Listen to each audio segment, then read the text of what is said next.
Hi friends, మనలో ఏర్పడే ప్రతి ఆలోచన, ప్రతి స్పందన న్యూరల్ యాక్టివిటీ మీద ఆధారపడి ఉంటుంది. అసలు న్యూరల్ యాక్టివిటీ అంటే ఏంటి? ఇది మనిషి జీవనాన్ని, వారి ఆలోచనలను ఏ విధంగా మార్చుతుందో, ఇంకా మనిషి మెదడు యొక్క సామర్థ్యాలను, వారి జీవితాన్ని ఎలా ప్రేరేపిస్తుందో ఈ వీడియోలో మనం తెలుసుకుందాం. ఎందుకంటే మనిషి యొక్క ఆలోచనలే మనిషి జీవితాన్ని సృష్టిస్తాయి. కాబట్టి వీడియోని చివరి వరకు చూసి కొత్త విషయాలు తెలుసుకోండి. మన మెదడు కొన్ని బిలియన్ న్యూరాన్స్తో కనెక్ట్ అయ్యి ఒక నెట్వర్క్ లాగా ఉంటుంది. ఈ నెట్వర్క్ న్యూరాన్స్ సాయంతో మనిషి బాడీలో ఉన్న ప్రతి పార్ట్కి ఇన్ఫర్మేషన్ పంపించి అవి పనిచేసేలాగా చేస్తాయి. వేరువేరు అవయవాలకు న్యూరాన్స్ ద్వారా ఇన్ఫర్మేషన్ షేర్ చేసే ఈ ప్రక్రియను న్యూరల్ యాక్టివిటీ అని పిలుస్తారు. సింపుల్గా చెప్పాలంటే, ఉదాహరణకి మీరు ఫుట్బాల్ ఆడుతున్నారు. గోల్ పోస్ట్లోకి మీరు బాల్ కిక్ చేయాలి. దానికోసం మీరు మీ కాలును వాడాలి. ఈ టైంలోనే మన మెదడు న్యూరాన్స్ సాయంతో మీ కాళ్ళకు ఇన్ఫర్మేషన్ పంపించి బాల్ని కిక్ చేయమని చెప్తుంది. ఈ న్యూరల్ యాక్టివిటీ అంతా మెదడు లోపల జరిగే ఒక ప్రాసెస్.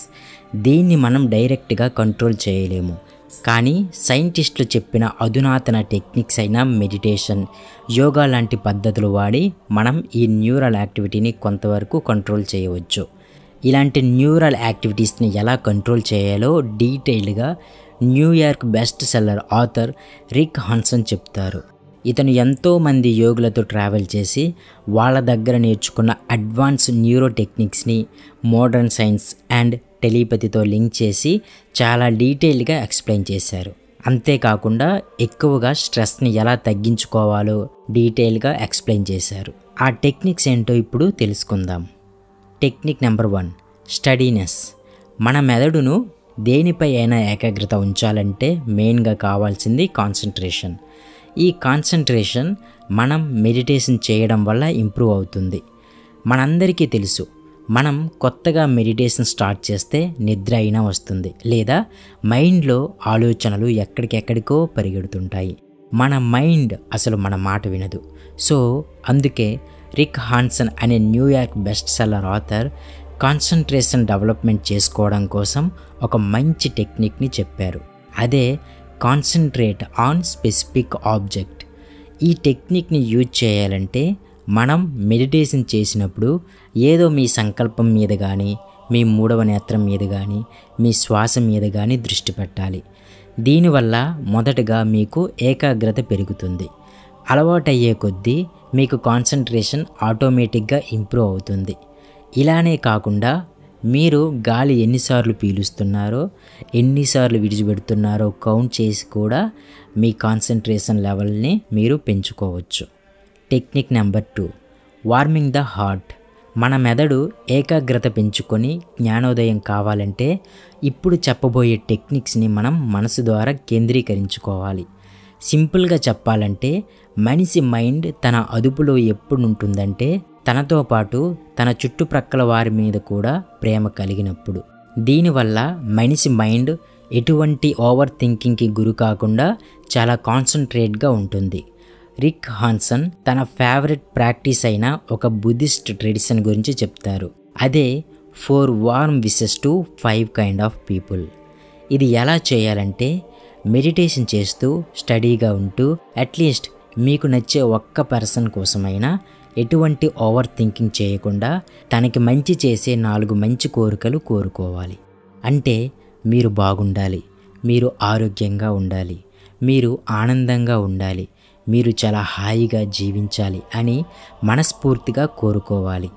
మనకి ఎలాంటి అతి ఆలోచన లేని ఒక క్లారిటీ ఉన్న మైండ్ సెట్ ఉండాలంటే మన ఆలోచనల్లో స్థిరత్వంతో పాటు మన వాళ్ళ మీద కంపాషన్, ప్రేమ అనేది కూడా ఉండాలి.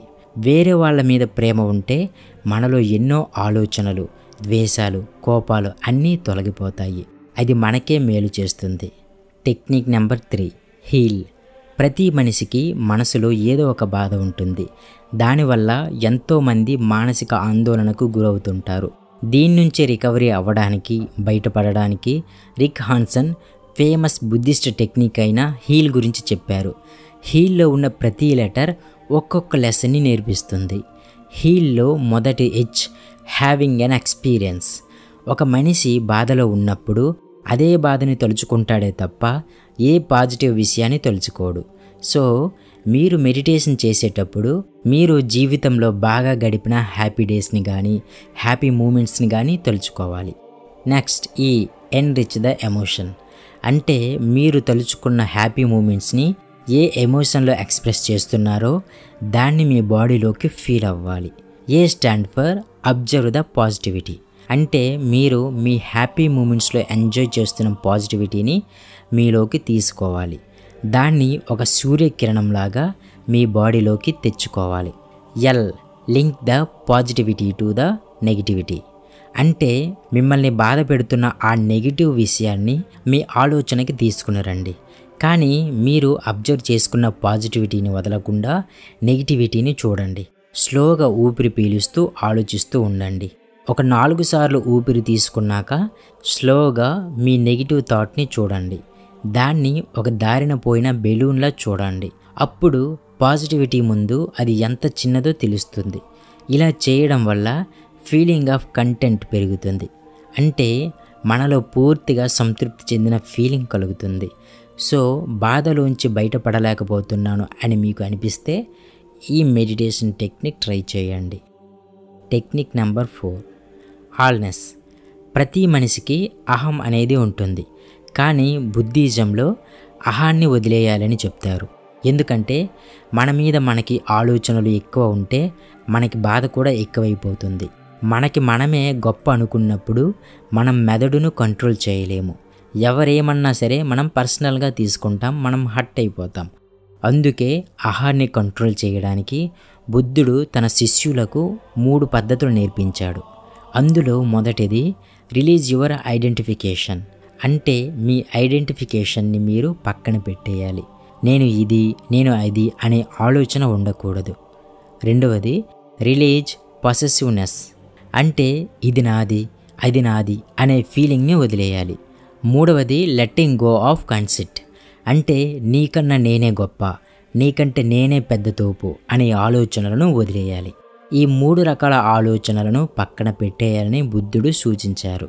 ఈ 3 విషయాలకు రిక్ హాన్సన్ ఇన్స్పైర్ అయ్యి ఈ 3 పద్ధతులను ఒక సింగిల్ టెక్నిక్గా డిజైన్ చేసి న్యూరో ధర్మాలో మెన్షన్ చేశారు.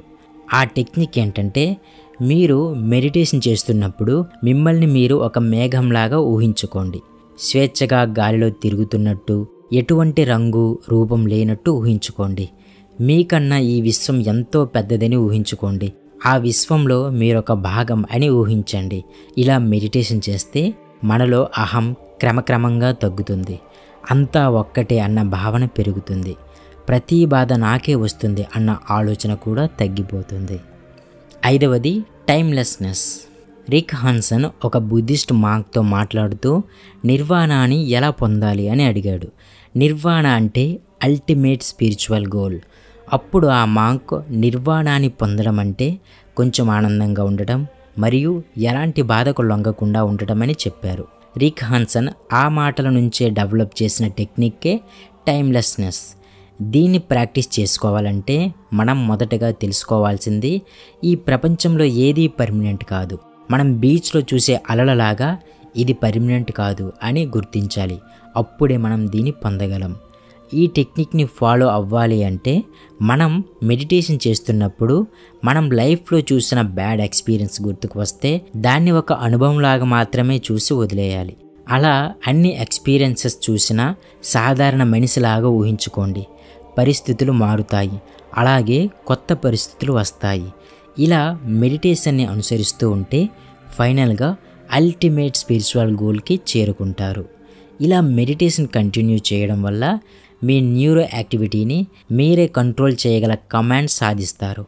మళ్ళీ నెక్స్ట్ వీడియోలో కలుద్దాం. ఈ వీడియో నచ్చితే లైక్ చేయండి, కామెంట్ చేయండి, షేర్ చేయండి. ఇంకా సబ్స్క్రైబ్ చేసి బెల్ ఐకాన్ క్లిక్ చేయండి. Thank you so much.